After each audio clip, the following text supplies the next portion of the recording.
నమస్తే అండి అందరికి. యాదగిరిగుట్టకు వచ్చే భక్తులకు లక్ష్మీనరసింహస్వామి భక్తులందరి మనోవేదనను మరి ఈ రోజు మనము యాదగిరిగుట్ట పిఎస్ లో కంప్లైంట్ రూపంలో మరి మీ మనోవేదన ఏదైతే నాకు ఉదయము గిరి ప్రదక్షిణ చేస్తుంటే మరి మీ మనోవేదన ఏదైతే చెప్పారో ఆ మనోవేదనను మరి ఇక్కడ స్థానిక SHO యాదగిరిగుట్ట పిఎస్ వారికి లిఖితపూర్వకంగా రాసి ఇస్తున్నాను. సో ఈ భక్తుల మనోవేదన ఏంటంటే మరి స్వామివారి గుట్ట పరిసరాలు పవిత్రంగా భావించి ఎక్కడెక్కడి నుంచో దూరాల నుంచి వివిధ రాష్ట్రాల నుంచి కూడా మరి స్వామివారి దర్శనానికి అలాగే ప్రతి నెల జరిగే స్వాతి నక్షత్రం రోజున లక్షల సంఖ్యలో స్వామివారి భక్తులు గిరి ప్రదక్షిణ చేస్తూ ఉంటారు. సో ఆ గిరి ప్రదక్షిణ చేస్తున్న క్రమంలో స్వామివారి పాదాల చెంతనే పక్కనే మరి జంతువు బలులు చేయడము భక్తులు చూస్తూ ఉన్నారు. ఆ గిరి ప్రదక్షిణ చేస్తున్నప్పుడు ఎంతో మనోవేదనకు గురి అవుతున్నారు, ఎంతో బాధపడుతున్నారు. ఇలాంటి పవిత్ర సన్నిధులు, స్వామివారి సన్నిధులు ఈ జంతువు బలులు చేయడం ఏమిటి? ఇక్కడే దొరికిందా జంతువు బలులు చేయడానికి ప్లేస్? ఇంకెక్కడ లేదా?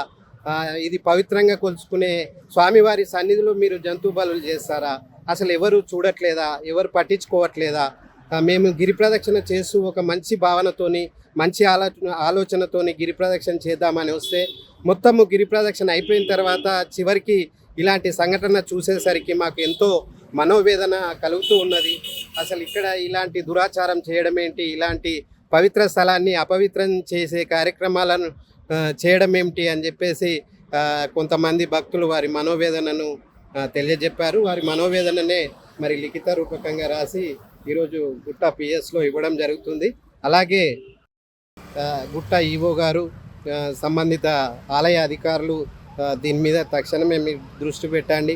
ఎందుకంటే లక్షల మంది భక్తులు ఎంతో బాధపడుతున్నారు ఆ సంఘటనను చూసి.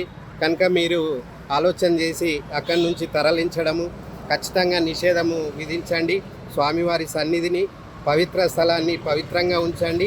ఆధ్యాత్మిక వాతావరణాన్ని కాపాడి పరిసరాలను పరిశుభ్రంగా ఉండే విధంగా మీరు తక్షణ చర్య తీసుకోవాలని గుట్ట సంబంధిత అధికారులకు విజ్ఞప్తి చేస్తున్నాను.